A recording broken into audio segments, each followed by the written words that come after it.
नमस्कार। गीता ज्ञान में आपका स्वागत है। आज हम सुनेंगे श्रीमद् भगवद गीता के अध्याय 15 का सरल हिंदी अर्थ और भावार्थ सहित पाठ। तो आइए श्रद्धा भाव से आरंभ करते हैं। श्री भगवान बोले, ऊपर की ओर मूल वाले तथा नीचे की ओर शाखा वाले जिस संसार रूप अश्वत्थ वृक्ष को अव्यय कहते हैं और वेद जिसके पत्ते हैं, उस संसार वृक्ष को जो जानता है वह संपूर्ण वेदों को जानने वाला है। इसका भावार्थ यह है कि यह संसार एक उल्टे पेड़ की तरह है जिसकी जड़ें ऊपर ईश्वर में हैं। जो इंसान इस जीवन की असली सच्चाई को समझ लेता है उसे जीवन का पूरा ज्ञान हो जाता है। उस संसार वृक्ष की गुणों सत्व, रज और तम के द्वारा बढ़ी हुई तथा विषरूप कोंपलों वाली शाखाएं नीचे, मध्य में और ऊपर सब जगह फैली हुई हैं। मनुष्य लोक में कर्मों के अनुसार बांधने वाले मूल भी नीचे और ऊपर सभी लोकों में व्याप्त हो रहे हैं। इसका भावार्थ यह है कि हमारे कर्मों की जड़ें बहुत गहरी हैं और हम माया के जाल में उलझे हुए हैं। हम सांसारिक सुखों के पीछे भागते हुए अपने ही कर्मों से खुद को बांध लेते हैं। इस संसार वृक्ष का जैसा रूप देखने में आता है वैसा यहाँ विचार करने पर मिलता नहीं, क्योंकि इसका न तो आदि है, न अंत है और न स्थिति ही है। इसलिए इस दृढ़ मूलों वाले संसार रूप अश्वत्थ वृक्ष को दृढ़ असंगता रूप शस्त्र के द्वारा काटकर। इसका भावार्थ यह है कि यह जीवन और इसका मोह वैसा नहीं है जैसा दिखता है, यह तो बस एक बहाव है। वैराग्य की तलवार से इस मोह को काटकर ही आप सच की तलाश शुरू कर सकते हैं। उसके बाद उस परमपद परमात्मा की खोज करनी चाहिए जिसको प्राप्त होने पर मनुष्य फिर लौटकर संसार में नहीं आते और जिससे अनादिकाल से चली आने वाली यह सृष्टि विस्तार को प्राप्त हुई है। उस आदि पुरुष परमात्मा के ही मैं शरण हूँ। इसका भावार्थ यह है कि हमें उस परम धाम की तलाश करनी चाहिए जहाँ पहुँचकर कोई वापस नहीं आता। उस परमात्मा की शरण में ही असली सुकून है जहाँ से सब कुछ शुरू हुआ है। जो मान और मोह से रहित हो गए हैं, जिन्होंने आसक्ति से होने वाले दोषों को जीत लिया है, जो नित्य निरंतर परमात्मा में ही लगे हुए हैं, जो अपनी दृष्टि से संपूर्ण कामनाओं से रहित हो गए हैं, जो सुख दुख रूप द्वंद्वों से मुक्त हो गए हैं, ऐसे ऊंची स्थिति वाले मोहरहित साधक भक्त उस अविनाशी परमपद परमात्मा को प्राप्त होते हैं। इसका भावार्थ यह है कि जो इंसान अहंकार और मोह छोड़ देता है वही उस परम पद को पाता है। सुख दुख से ऊपर उठकर जो बस प्रभु में खो जाता है वही सच्चा ज्ञानी है। उस परम पद को न सूर्य, न चंद्र और न अग्नि ही प्रकाशित कर सकती है, और जिसको प्राप्त होकर जीव लौटकर संसार में नहीं आते वही मेरा परम धाम है। इसका भावार्थ यह है कि ईश्वर का धाम इतना दिव्य है कि उसे किसी सूरज या चांद की रोशनी की जरूरत नहीं है। वहां पहुंचकर इंसान जन्म मरण के बंधन से हमेशा के लिए आजाद हो जाता है। इस संसार में जीव बना हुआ आत्मा मेरा ही सनातन अंश है, परंतु वह प्रकृति में स्थित मन और पांचों इंद्रियों को आकर्षित करता है, अपना मान लेता है। इसका भावार्थ यह है कि हम सब ईश्वर का ही एक छोटा सा हिस्सा हैं, पर इस दुनिया में आकर हम अपने मन और इंद्रियों के गुलाम बन जाते हैं। अपनी असली पहचान भूलकर हम बाहरी सुखों में उलझ जाते हैं। जैसे वायु गंध के स्थान से गंध को ग्रहण करके ले जाती है, ऐसे ही शरीर आदि का स्वामी बना हुआ जीवात्मा भी जिस शरीर को छोड़ता है वहां से मन सहित इंद्रियों को ग्रहण करके फिर जिस शरीर को प्राप्त होता है उसमें चला जाता है। इसका भावार्थ यह है कि जैसे हवा खुशबू को अपने साथ ले जाती है, वैसे ही आत्मा एक शरीर छोड़ते समय अपने कर्मों और मन की छाप को अगले जन्म में ले जाती है। सफर लंबा है पर हमारी चेतना हमेशा साथ रहती है। यह जीवात्मा मन का आश्रय लेकर श्रोत्र, नेत्र, त्वचा, रसना और घ्राण इन पांचों इंद्रियों के द्वारा विषयों का सेवन करता है।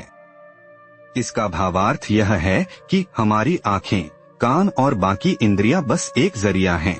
असल में हमारा मन ही इन इंद्रियों के जरिए दुनिया के सुखों का आनंद लेता है और उलझता है। शरीर को छोड़कर जाते हुए या दूसरे शरीर में स्थित हुए अथवा विषयों को भोगते हुए भी गुणों से युक्त जीवात्मा के स्वरूप को मूढ़ मनुष्य नहीं जानते, ज्ञानरूपी नेत्रों वाले ज्ञानी मनुष्य ही जानते हैं। इसका भावार्थ यह है कि हम बाहर की चकाचौंध में इतने खो गए हैं कि अपने भीतर छिपे ईश्वर को देख ही नहीं पाते। ज्ञानी वही है जो समझता है कि शरीर तो बस एक चोला है, असली सच आत्मा है। यत्न करने वाले योगी लोग अपने आप में स्थित इस परमात्म तत्व का अनुभव करते हैं, परंतु जिन्होंने अपना अंतःकरण शुद्ध नहीं किया है, ऐसे अविवेकी मनुष्य यत्न करने पर भी इस तत्व का अनुभव नहीं करते। इसका भावार्थ यह है कि जब तक हमारा मन साफ और शांत नहीं होता, तब तक हम प्रभु को नहीं खोज पाएंगे। सच्ची साधना वही है जो मन के मैल को हटाकर हमें अपने भीतर बैठे परमात्मा से मिला दे। सूर्य में आया हुआ जो तेज संपूर्ण जगत को प्रकाशित करता है और जो तेज चंद्रमा में है तथा जो तेज अग्नि में है, उस तेज को मेरा ही जान। इसका भावार्थ यह है कि सूरज की रोशनी हो, चांद की शीतलता या अग्नि की गर्मी, ये सब उसी ईश्वर का प्रेम है। हम जहाँ भी उजाला देखते हैं, असल में वहाँ उसी की मौजूदगी का एहसास होता है। मैं ही पृथ्वी में प्रविष्ट होकर अपनी शक्ति से समस्त प्राणियों को धारण करता हूँ और मैं ही रसमय चंद्रमा के रूप में समस्त औषधियों, वनस्पतियों को पुष्ट करता हूँ। इसका भावार्थ यह है कि पूरी दुनिया को थामे रखना और वनस्पतियों को जीवन देना, ये सब उस ईश्वर की ही कृपा है। वो हर पल एक माँ की तरह हमारा पालन पोषण कर रहा है। प्राणियों के शरीर में रहने वाला मैं प्राणपान से युक्त वैश्वानर होकर 4 प्रकार के अन्न को पचाता हूँ।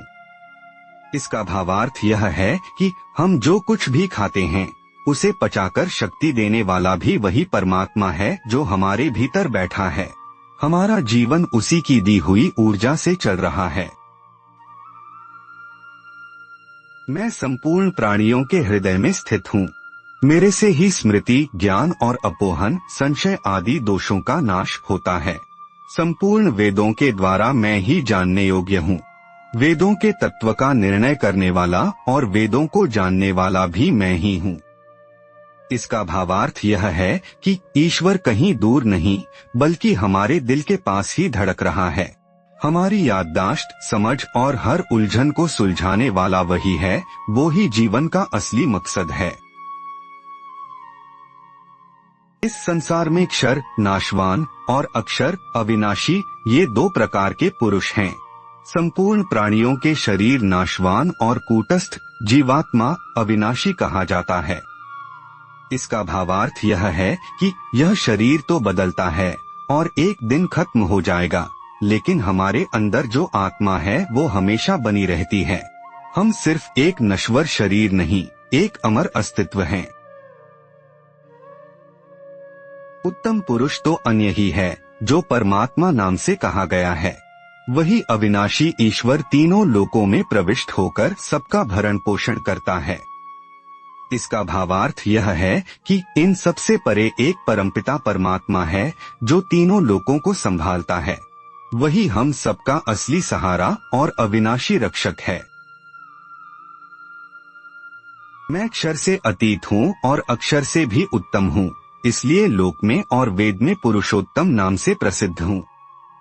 इसका भावार्थ यह है कि ईश्वर का स्वरूप सबसे ऊंचा और पवित्र है, इसीलिए उन्हें पुरुषोत्तम कहा जाता है। वे सब बंधनों से मुक्त होकर भी हम सबके साथ जुड़े हैं। हे भरतवंशी अर्जुन, इस प्रकार जो मोहरहित मनुष्य मुझे पुरुषोत्तम जानता है, वह सर्वज्ञ सब प्रकार से मेरा ही भजन करता है। इसका भावार्थ यह है कि जब इंसान भ्रम छोड़कर यह समझ लेता है कि ईश्वर ही सब कुछ है, तो उसके लिए फिर कुछ और पाना बाकी नहीं रहता। बस वो हर पल उसी के प्रेम और भक्ति में डूब जाता है। हे निष्पाप अर्जुन, इस प्रकार यह अत्यंत गोपनीय शास्त्र मेरे द्वारा कहा गया है। हे भरतवंशी अर्जुन, इसको जानकर मनुष्य ज्ञानवान तथा प्राप्तव्य और कृतकृत्य हो जाता है। इसका भावार्थ यह है कि ईश्वर का यह ज्ञान जीवन का सबसे बड़ा रहस्य है।